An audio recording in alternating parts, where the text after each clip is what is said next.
amigos. Bienvenidos a un video más, aquí en su canal, Historia y Leyendas de Culiacán, en el que hoy tenemos el gusto de presentar, la revolución en Culiacán en las fotografías de Mauricio Yáñez. Así que sin más que agregar, vamos al intro y al video, y que lo disfruten.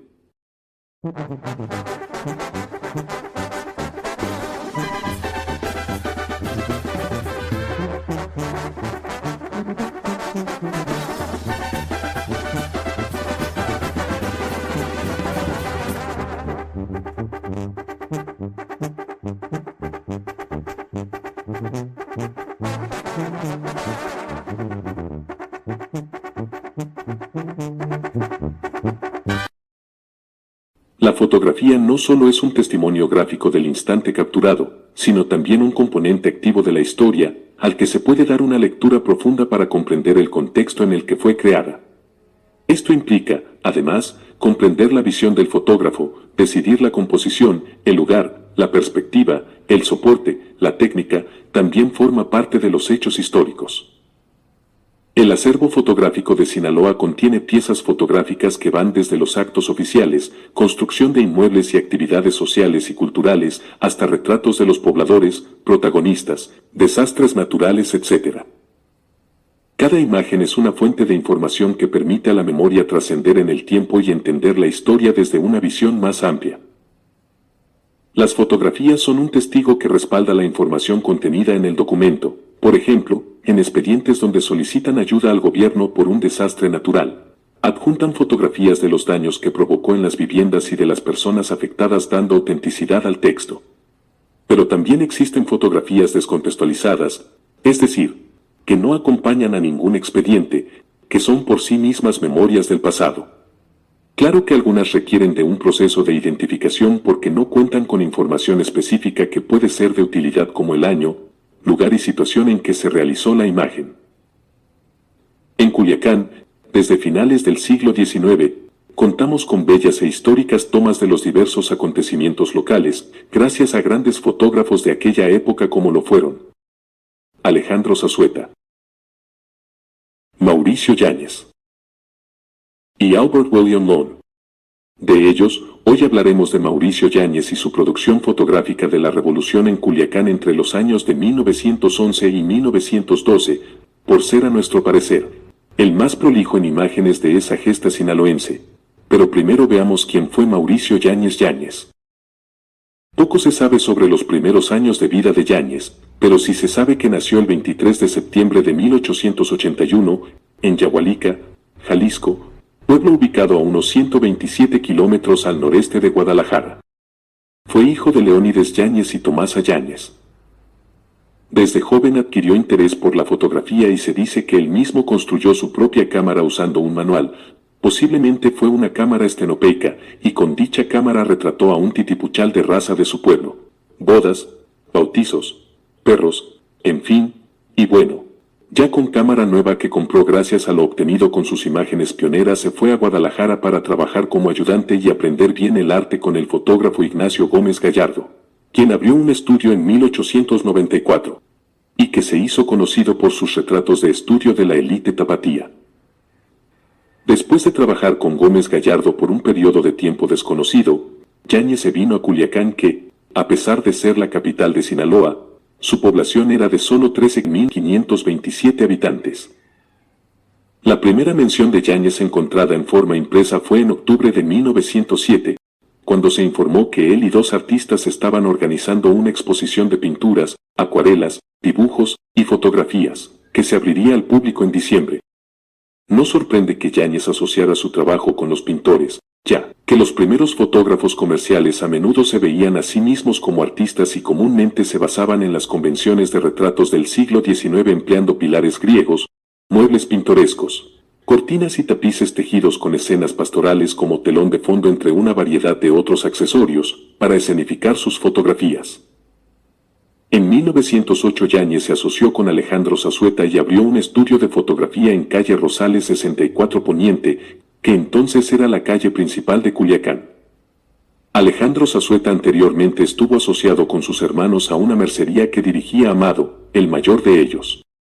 No se sabe cuándo ni cómo se involucró en la fotografía, pero en enero de 1906, el Monitor Sinaloense, periódico de Culiacán, le informó a su hermano Amado de una caja de artefactos fotográficos proveniente de San Francisco llegó para Alejandro por barco en el puerto de Altata.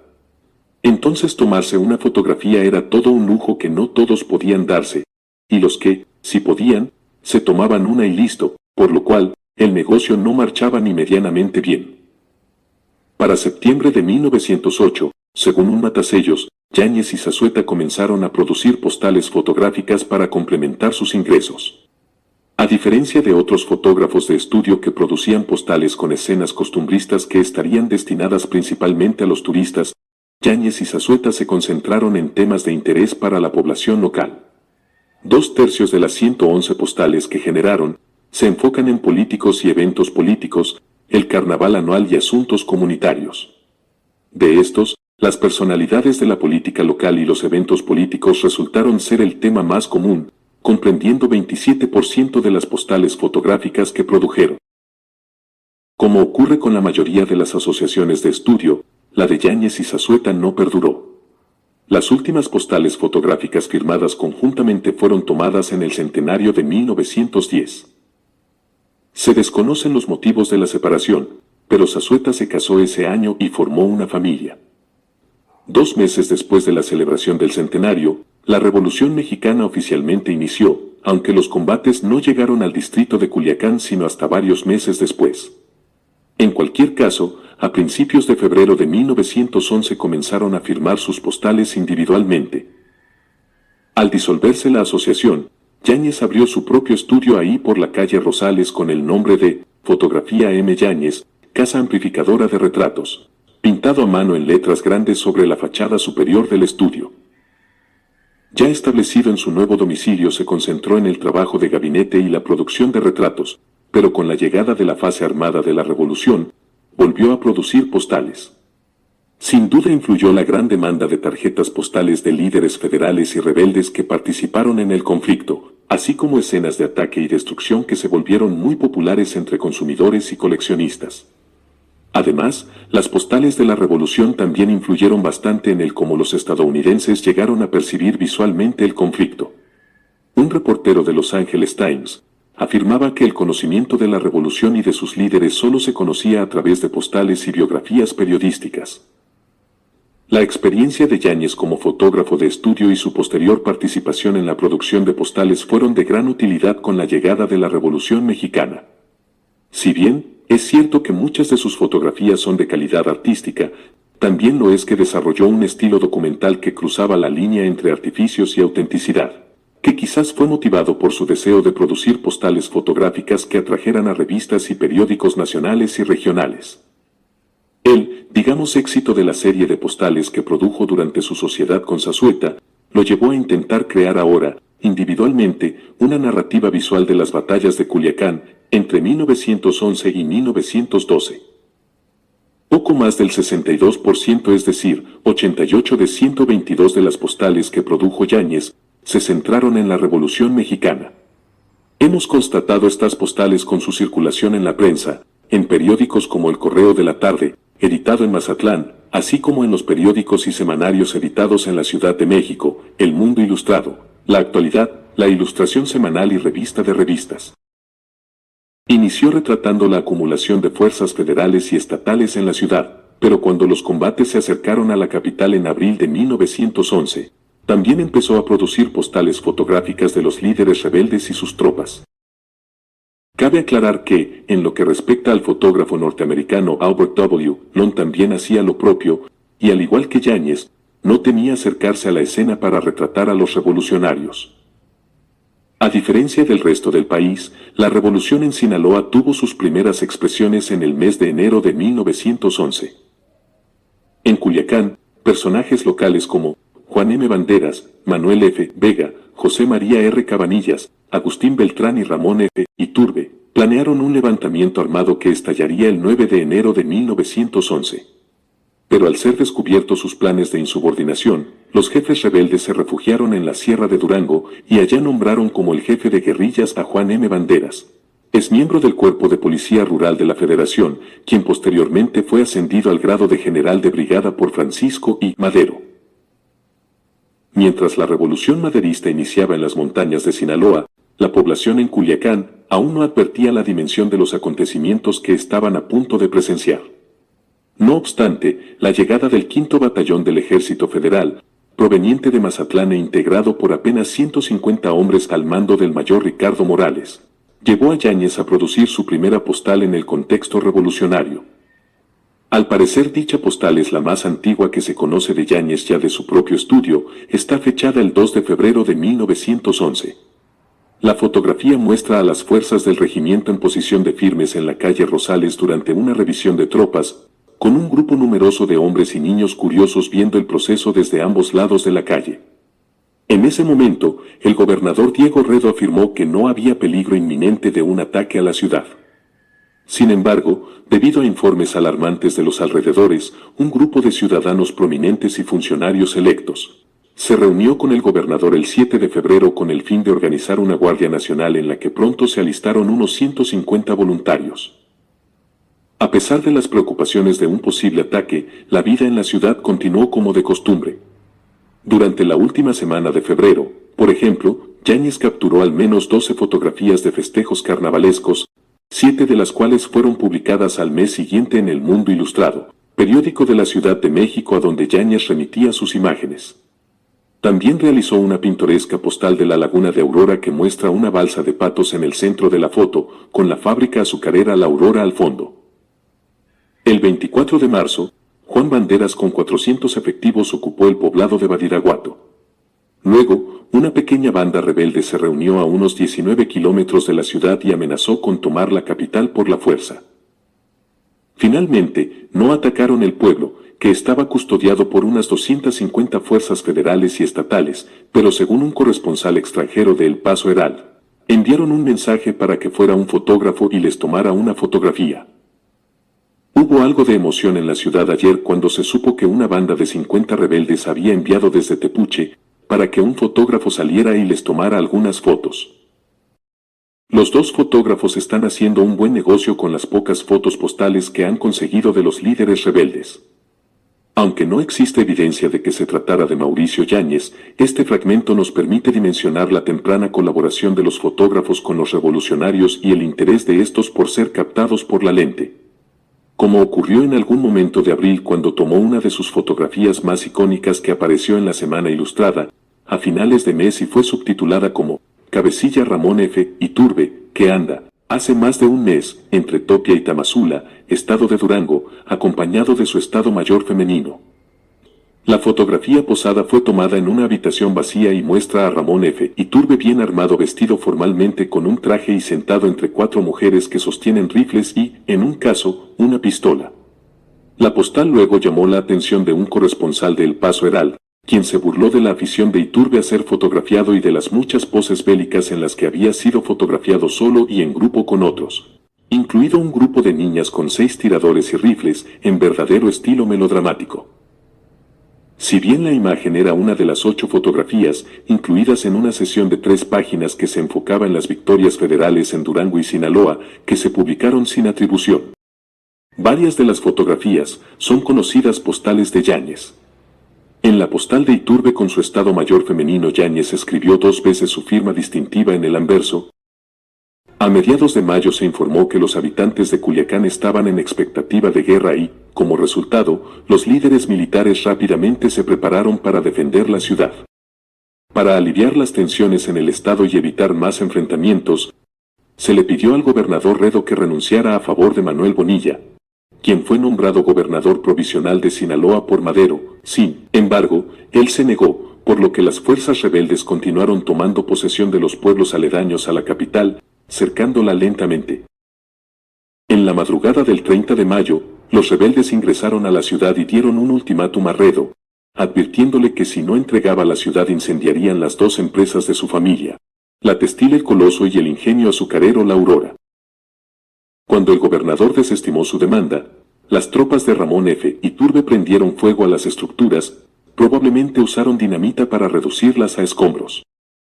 Tras 2 días de salvajes combates en los que murieron cientos de soldados y civiles, las fuerzas federales capitularon el 31 de mayo, día en que Porfirio Díaz zarpó hacia el exilio en París. y entregaron las armas a las fuerzas rebeldes. Los fotógrafos se limitaban principalmente a documentar las secuelas de las batallas. Esto incluye escenas de muerte y destrucción y retratos de líderes militares y sus tropas tomadas en el estudio y en las calles. Para superar esos desafíos, Yáñez solicitó la ayuda de un pequeño grupo de soldados rebeldes para recrear varias escenas de batalla en un esfuerzo por dramatizar visualmente el ataque. Sin duda era consciente de que las raras postales fotográficas de la lucha, incluso si se escenificaban, serían muy apreciadas. Por lo tanto, dirigió las escenas de batalla e intentó componer las fotografías para que la lucha pareciera genuina. Después de la batalla, Yáñez tomó no menos de 14 vistas exteriores e interiores de los restos del Coloso y la Aurora, con la gran mayoría tomada de la estructura anterior. 3 de las fotografías también utilizan a los mismos 9 soldados rebeldes para recrear la batalla entre las fuerzas maderistas y federales en el Coloso, que tienen una calidad cinematográfica. Fotos que luego aparecieron en el periódico de la Ciudad de México La Actualidad, que atribuye las fotografías a El Corresponsal. Una de las imágenes está fechada el 1 de junio, el día después de la rendición de las fuerzas federales, y fue tomada frente al departamento de Telares con el cuerpo de un soldado rebelde caído en primer plano. Sin embargo, parece que Yáñez hizo que un soldado se hiciera pasar por un cadáver, mientras el individuo yace de costado frente a la cámara con las manos entrelazadas y la pierna derecha debajo de la otra. La cabeza del soldado también descansa sobre su sombrero con un charco de líquido, que parece sangre, al lado. Los sombreros de 3 soldados federales también se colocaron alrededor del cuerpo postrado para representar la reciente derrota de las fuerzas federales. Para dramatizar aún más la escena, 2 pequeños grupos de soldados rebeldes se paran al aire libre en una esquina de la fábrica y en el primer plano derecho de la fotografía. Con la excepción de un oficial que se para despreocupado apuntando su rifle, los otros soldados apuntan sus armas como si estuvieran en medio del combate a pesar de sus posiciones expuestas. Además de estas fotografías, Yáñez produjo una serie de retratos de estudio y al aire libre de varios líderes rebeldes y soldados empuñando todas las armas que ellos podían cargar. Incluye 2 retratos de estudio de Juan Banderas y su Estado Mayor y otro de Antonio Franco, segundo al mando, que también aparecía en las fotografías anteriores. Se apropiaron del espacio previamente reservado para la clientela de élite de Yáñez, pero a diferencia de los gestos habituales empleados por sus clientes acomodados, miran directamente a la cámara mientras sus rifles y cinturones de municiones marcaban su identidad como revolucionarios. A diferencia de sus retratos anteriores, Yáñez mostró mesura en la decoración que usó para retratar a los rebeldes, prescindió de las alfombras elegantes y de los accesorios que solía utilizar para su clientela de clase alta. En cambio, los fotografió en una habitación desnuda enmarcada por 2 grandes cortinas y un gobelino. Además, en lugar de fotografiar a los hombres usando luz natural desde la parte trasera o al costado de su cámara, una práctica estándar, los posó frente a una ventana, lo que resultó en un resplandor y una ligera pérdida de luz en el centro de la foto. Yáñez también tomó fotografías posadas de Ramón Iturbe parado frente a un edificio con varios soldados rebeldes armados, Herculano de la Rocha y su hija la coronela Clara de la Rocha, la soldadera Valentina Ramírez y el encarcelado coronel Morelos.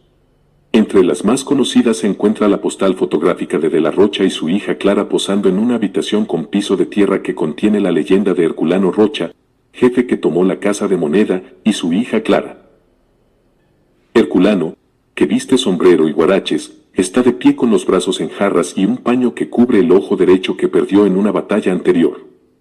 Su hija Clara se encuentra a su derecha con una falda larga con bandoleros envueltos en el hombro izquierdo y la cintura. Además, sostiene un rifle y un sable en sus manos con una pistola enfundada unida a su costado. Según el cineasta George Lucas, fue esta fotografía de Clara de la Rocha la que inspiró el peinado de moño lateral que lució la princesa Leia en la primera película de Star Wars. La fotografía tuvo una amplia difusión en la época, ya que poco después se publicó en 2 periódicos de la Ciudad de México, La Actualidad y Revista de Revistas. El zapatismo y la batalla de 1912. Poco después de que Francisco I. Madero asumiera la presidencia en el otoño de 1911, se encontró con una intensa presión de los sectores más radicales de la insurgencia y de los grupos conservadores que aún volteaban sus ojos al antiguo régimen. Mientras los liberales estaban enojados por la falta de acción hacia la reforma agraria, los conservadores estaban alarmados por la rebeldía masiva desatada por Madero y su incapacidad para controlarla. Fueron también los esfuerzos de los gobiernos federal y estatal por desmovilizar a las fuerzas rebeldes a partir de junio de 1911, y la exclusión de sus líderes de los cargos gubernamentales, lo que provocó una rebelión renovada. En Sinaloa, los actores sociales que habían participado en la lucha de 1911 estaban lejos de dejar las armas y someterse a las decisiones de un gobierno maderista impopular, y a un régimen que no había resuelto sus demandas. Aunque no fue el factor decisivo para un nuevo levantamiento, las fuerzas exmaderistas en Sinaloa y Durango se indignaron aún más por el arresto de Juan Banderas en la Ciudad de México en diciembre de 1911. Banderas dio un golpe de Estado contra el gobernador interino Celso Gaxiola Rojo en agosto y destituyó a la legislatura, lo que provocó un alboroto en la prensa de México. Después de que Banderas fuera llamado más tarde a dicha ciudad para reunirse con Madero, fue arrestado inmediatamente a su llegada a la estación del Ferrocarril Central y finalmente acusado de ordenar la ejecución del coronel Morelos, después de que su viuda presentara una petición ante el tribunal acusándolo del asesinato de su marido. El encarcelamiento de Banderas y el descontento de los exmaderistas en Sinaloa coincidió con una serie de estallidos regionales en el centro, sureste y el norte del país, encabezados por líderes revolucionarios como Pascual Orozco en Chihuahua y Emiliano Zapata en Morelos, quienes ahora luchaban contra el régimen de Madero. En Sinaloa, Manuel Vega, Antonio Franco, Chico Quintero y otros exjefes que se negaron al licenciamiento de sus tropas, replicaron las insubordinaciones de orozquistas y zapatistas, y comenzaron a reunir fuerzas contra Madero, cambiando su lealtad a Emiliano Zapata y su recientemente proclamado Plan de Ayala. Sin embargo, había una confusión constante respecto de su bandera de lucha, base de estos rebeldes mismos. Lo cierto fue que la mayoría compartía su antipatía hacia Madero y el gobierno central, dirigiendo sus acciones contra el gobernador de Sinaloa, José Rentería, y las autoridades en el nivel local. A medida que se acercaba la lucha a Culiacán, Yáñez una vez más comenzó a concentrarse en las renovadas hostilidades.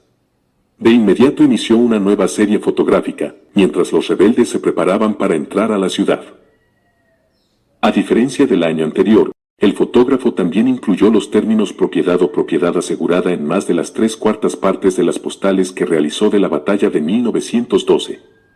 A pesar de esta precaución, sus postales continuaron siendo víctimas de la piratería o la apropiación por otros fotógrafos. Posiblemente la postal fotográfica más antigua que produjo ese año fue una fotografía del cadáver de un zapatista llamado Pedro Arredondo, apodado Mata Cocheros, probablemente por la fama de asesinar a los conductores de los coches que asaltaba por los caminos, quien fue atado a un árbol y ejecutado por tropas federales en la hacienda de Pericos, la cual fue previamente saqueada por tropas rebeldes que requisaron caballos, mulas, armas y municiones, dinero y otros bienes de su almacén, que, según un reportero, llevaba grandes existencias de mercadería, casi tanto como los almacenes más grandes de Culiacán. La hacienda también pudo haber sido atacada porque su propietario Inés Peiro se desempeñó brevemente como gobernador interino cuando el exgobernador Diego Redo fue invitado a la inauguración del ferrocarril de Tucson y la costa oeste de México, así como a la celebración del 5 de mayo en Tucson en mayo de 1910. Al mes siguiente, el 11 de abril, tomó una fotografía de un general, Pedro Ojeda, de aspecto jovial, en la estación de tren de Culiacán que apareció en el Correo de la Tarde, varias semanas después. Ojeda, quien ganó notoriedad en la campaña de Sonora contra los indios yaquis y mayos, fue enviado en marzo a Sinaloa con el 14º Batallón para poner fin a las incursiones zapatistas en el centro norte del estado. En el momento de tomar la fotografía se disponía a embarcar en tren hacia el poblado de Concordia, el cual fue tomado por fuerzas rebeldes que amenazaban al puerto de Mazatlán. Con la salida de Ojeda solo quedaban en Culiacán 51 soldados del 14º Batallón, comandado por el capitán Fernando Curiel, y 80 efectivos del 54º Cuerpo al mando del general Ramón F. Iturbe. Además, los dos bancos de la ciudad y sus negocios comerciales más destacados se trasladaron a Mazatlán con sus fondos y acciones a cuestas. Poco tiempo después, se informó que Culiacán estaba aislado del mundo, cuando las fuerzas rebeldes destrozaron las vías férreas que conducían a la ciudad. Consciente de la debilidad de la guarnición, el general Antonio Franco ordenó a los generales Manuel Vega y Chico Quintero que avanzaran hacia la ciudad donde unirían fuerzas para el ataque. Mientras unos 2000 soldados zapatistas se acumulaban fuera del pueblo, los dirigentes de la ciudad comenzaron a negociar con los líderes rebeldes para la ocupación pacífica. El 16 de abril, Yáñez fotografió a la delegación que logró pactar una tregua con Antonio Franco y otros jefes para el retiro pacífico de las fuerzas federales y estatales, a quienes se les permitió conservar sus armas. La postal enumera en el reverso los individuos de la comisión, integrada por el capitán Fernando Curiel, Enrique Saavedra Gómez y los señores Villaverde y Tamayo. Ese mismo día, mientras el capitán Curiel y el general Iturbe se preparaban para evacuar la ciudad, Yáñez fotografió una avanzada de 8 soldados rebeldes a caballo y a pie, uno de los cuales sostiene la bandera roja que portan como estandarte las fuerzas de Pilar Quinteros, con la cantina La Concordia al fondo, la cual fue una de las primeras postales de la serie que Yáñez dedicó a los zapatistas. Al momento de la incursión de los zapatistas a Culiacán, las postales producidas por Yáñez son un testimonio de gran valor histórico, pero también un interesante ejercicio visual que enfatiza la parafernalia o formación militar de los diferentes jefes de guerrilla que se iban apropiando de la ciudad. Entre estas tomas, basta observar la realizada a la guerrilla de Melquiades Melendres, ingresando por el lado norte de la ciudad, cruzando el puente Cañedo. En esta toma, Melendres detiene la marcha de su caballo, seguido por la formación de los demás soldados montados. Los de a pie al final y el acompañante afromestizo que se posa a su lado de Melendres y sostiene con una mano la espada militar y con otra el caballo de su jefe. Otros jefes, como Alfredo Campos, cuyo retrato convierte en la postal, también se detuvieron para permitir que Yáñez les tomara fotografías antes de ingresar a la ciudad. Otro de los regentes que entró a Culiacán fue Pilar Quinteros, quien con su tropa comenzó a saquear negocios e imponer préstamos forzosos de los que dejaban recibos. Luego, sus fuerzas se unieron al saqueo de la ciudad durante un periodo de 13 días denominado los Días Trágicos de Culiacán, por el periódico de Mazatlán El Correo de la Tarde. Fue acusado por el Cabildo de fomentar el saqueo desenfrenado de la ciudad y de atacarla prematuramente, rompiendo así la tregua acordada por el general Franco y otros jefes. Quinteros fue entonces condenado a muerte y a las 2 de la mañana del 20 de abril fue escoltado hasta el puente Francisco Cañedo donde fue fusilado sumariamente. Luego de que su cuerpo fuera devuelto a la ciudad varias horas después para su entierro, Yáñez produjo una serie de postales de Quinteros numeradas del 18 al 22. Las dos primeras postales de la secuencia fueron filmadas cuando Quinteros aún vivía. La más antigua es una fotografía tomada el día del arresto de Quinteros, que imprime como la postal 18ª de la serie. El zapatista blande sus armas para la cámara, mientras posa sentado entre un pedestal de forma rectangular y un tronco de árbol artificial, con ramas esparcidas por el suelo y un tapiz de una escena del bosque colgando en el fondo. Y usa pantalones con puños y chaleco a juego, zapatos lustrados con un pañuelo atado alrededor de su cuello. El segundo de los retratos consiste en una fotografía de Quinteros, posando junto a un entrenador con un rifle en ambas manos, mientras Miguel Vega, Antonio Franco y Roberto Almada van montados en sus caballos a su derecha. Tras su ejecución, Yáñez fotografió el cuerpo de Quinteros en la camilla utilizada para devolver su cadáver a la ciudad con la misma indumentaria que el día anterior, con el añadido de una chaqueta a juego. Sus ojos están cerrados con sangre seca que cubre la parte inferior de su rostro mientras 5 soldados rebeldes se agachan alrededor de su cuerpo. En la fotografía, que probablemente fue dirigida por Yáñez, el jefe Roberto Almada, descendiente de una acaudalada familia de Nabolato, apoya la cabeza contra la mano mientras contempla el cuerpo sin vida de Quinteros. También documentó el saqueo de un comercio local y la casa de un acaudalado vecino, respectivamente. En la fotografía anterior, las tropas rebeldes se reúnen frente a la tienda de productos secos de Antonio Vizcaíno mientras su mercancía es cargada en un carro tirado por caballos. La mayoría de los soldados están de espaldas a la cámara, pero varios miran a Yáñez mientras toma la fotografía. Aunque los fotógrafos eran vistos como partes neutrales, es posible que él mismo se pusiera en peligro al proporcionar pruebas del robo. Los soldados de la foto posiblemente formaban parte de las fuerzas de Conrado Antuña, quien fue descrito como el saqueador más notorio de la costa oeste. Un testigo describió el saqueo de un gran almacén de ramos generales en la calle Rosales por parte de las tropas de Antuña una mañana en la que no dejaron nada más que las estanterías. Luego subastaron lo que no querían a los residentes locales por centavos. En la segunda fotografía, un grupo de soldados rebeldes posa en el pórtico de la casa señorial de Juan Valadez, el rico hijo de inmigrantes españoles, después de saquearla. Los soldados se paran entre una pila de bienes saqueados mientras un individuo que parece ser el jefe justo tirado se sienta en su caballo con una sonrisa satisfecha. En el lado opuesto de la imagen, un soldado armado monta guardia sobre un carro lleno de heno requisado para alimentar a los caballos. En la misma coyuntura, también tomó una serie de retratos de líderes rebeldes, algunos posaron de manera individual y otros acompañados de sus tropas.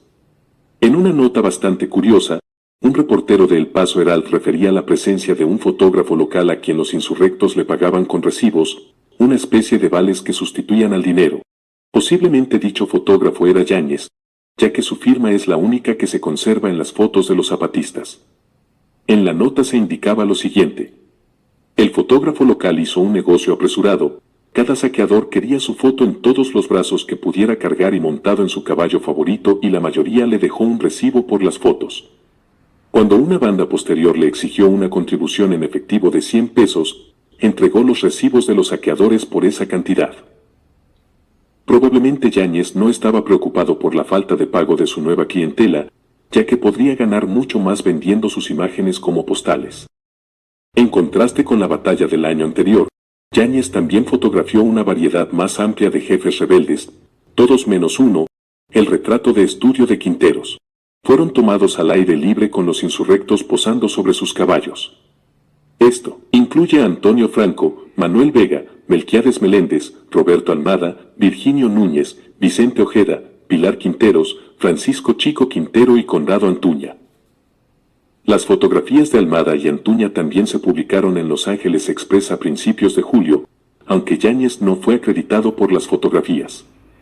Su aparición en el periódico demuestra la amplia circulación de sus postales y su importancia como una de las principales fuentes de las que el público sacó su imagen visual de la revolución.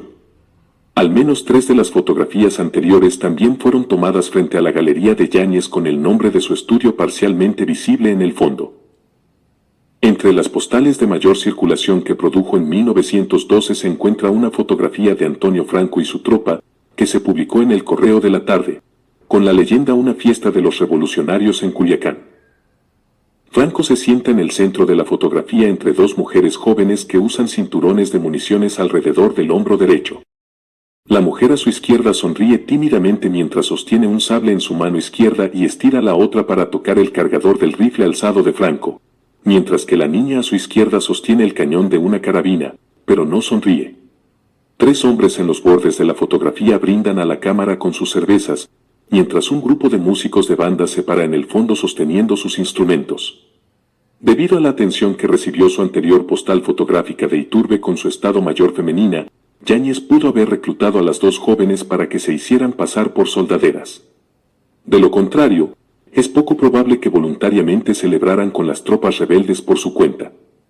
Posiblemente la última foto que tomó Yáñez de las tropas zapatistas antes de su partida definitiva sea una foto postal sin numerar, fechada el 2 de mayo que muestra a las fuerzas zapatistas de Antuña alistándose para salir rumbo a la sierra con las mercancías saqueadas. En la fotografía, un nutrido grupo de zapatistas se prepara para salir de Culiacán con grandes bolsas de bienes saqueados ensillados a sus caballos. Aunque quizás sea una ligera exageración, una fuente afirmó que Antuña partió de la ciudad hacia la sierra de Durango con unas 40 mulas cargadas con el botín. Luego de que los rebeldes abandonaran abruptamente la ciudad, Culiacán volvió nuevamente al control federal con la llegada del coronel Orestes Pereira el 5 de mayo. 3 días después regresaba a la ciudad el general Ramón F. Iturbe y eventualmente Pereira partiría hacia su base en el estado de Durango. Después de fotografiar a las fuerzas de Conrado Antuña, Yáñez abordó un tren del Pacífico Sur rumbo a Mazatlán, donde se dirigió a las oficinas del periódico El Correo de la Tarde, con un portafolio de postales fotográficas que produjo del reciente ataque a la capital. Entre mayo y octubre de 1912, comenzaron a publicarse semanalmente en las páginas del periódico más de 2 docenas de postales fotográficas que realizó de los líderes rebeldes y del saqueo ocurrido en Culiacán, entre otras fotografías de interés periodístico.